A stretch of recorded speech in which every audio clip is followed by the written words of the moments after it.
Hi friends, welcome to the final episode of Practical Penmanship. Today I'm going to be sharing with you some of the greatest lessons I learned from practicing penmanship. Stay tuned.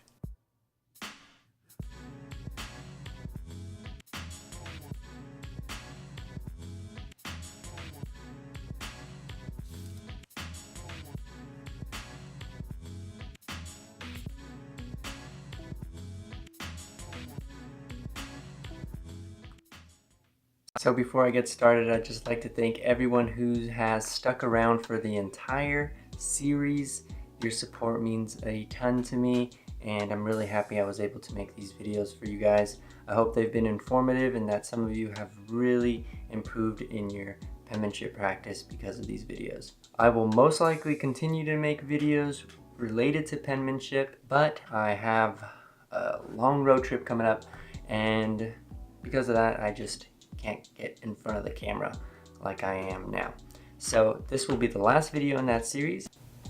And so in this episode, I'm talking about some of the greatest lessons penmanship taught me.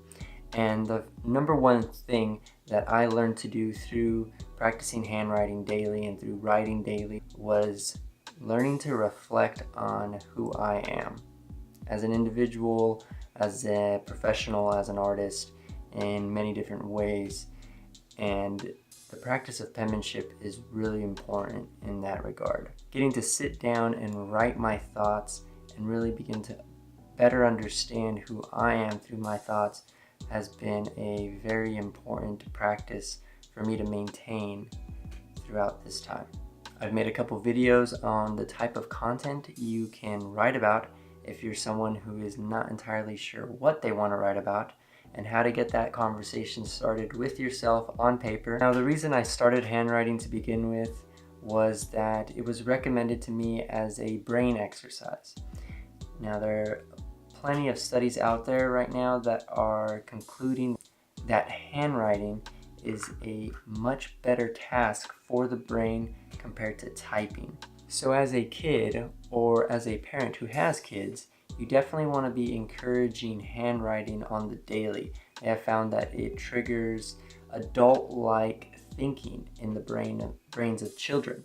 So this is really important and something that is really valuable in and of itself. We often look at physical exercise as something really important to embrace as younger people, and it's equally important to embrace a task like handwriting, because this is the only exercise that ties cognitive thinking and kinesthetic intelligence into one package, where you're taking your thoughts and through movement they're manifesting onto a page.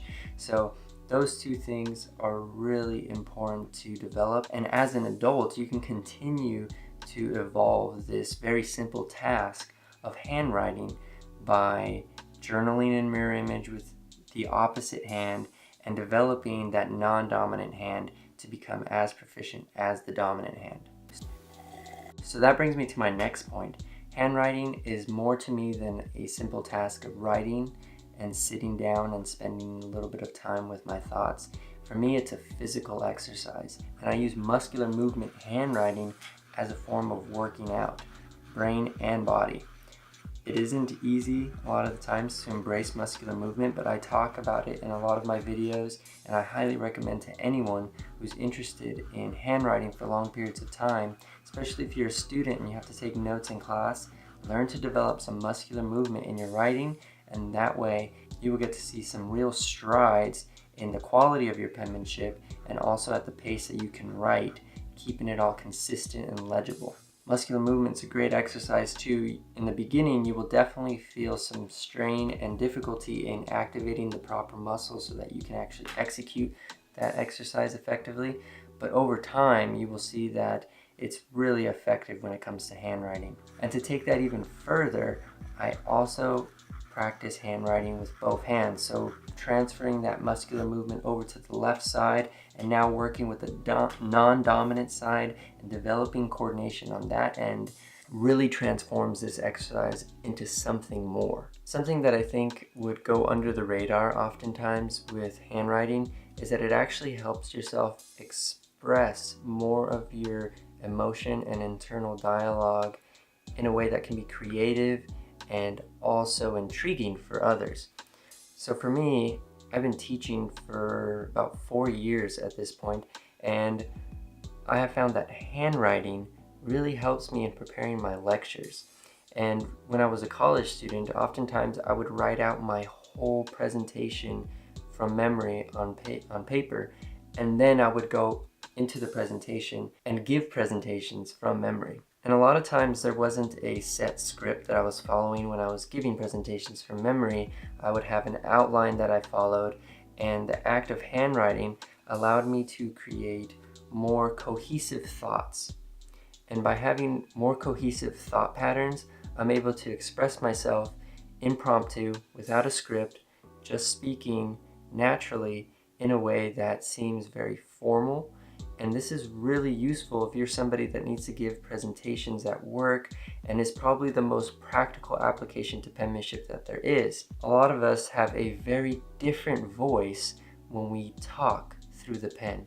If you look back at something that you've written, you might find that you articulate yourself in a more complete manner on the page. But a lot of times in conversation, people tend to use fragmented phrases and sentences. So by handwriting, you can actually improve your ability to articulate your thoughts fully. On the page, you have a lot of time to think about what you want to say and to orchestrate it and curate that statement so that it is very nice and coherent. When we're speaking, we have to do things more quickly. So you can practice on the page at a slower pace and slowly transition that inner writer's voice to be your speaking voice, impromptu, in conversation, in presentations, and more. So a penmanship practice for me is very meditative. I have found a lot of peace, and I've developed a lot of patience through my penmanship practice. And this is another thing that I think is really important that all of us can learn through penmanship. By slowing yourself down a little bit, we step out of the constant stream of life, and we're able to tap into a more mellow, a more contemplative state of mind through the pen. I highly encourage all of you to make some time in your day to sit down with a pen and paper and do a little bit of handwriting. Get to know yourself through the pen. Work on your writer's voice. Find your writer's voice if you're not aware of yours at all. Create a little bit of zen in your life through the pen. Reflect a little bit on yourself as an individual and set some goals for yourself. Decide what it is that you would like to accomplish, whether that be through penmanship or whether that be related to your career or anything that is important to you. Sit down with the pen, write it down, and in writing it down, you get to manifest it instantaneously. So thank you all for tuning in for this last episode on Practical Penmanship. I will still be making videos regularly, I will still be uploading regularly, and I will still be making videos related to handwriting. So if you have any really specific requests in regards to handwriting, feel free to make them. I will most likely respond. I will be out of town between July 15th and August 20th.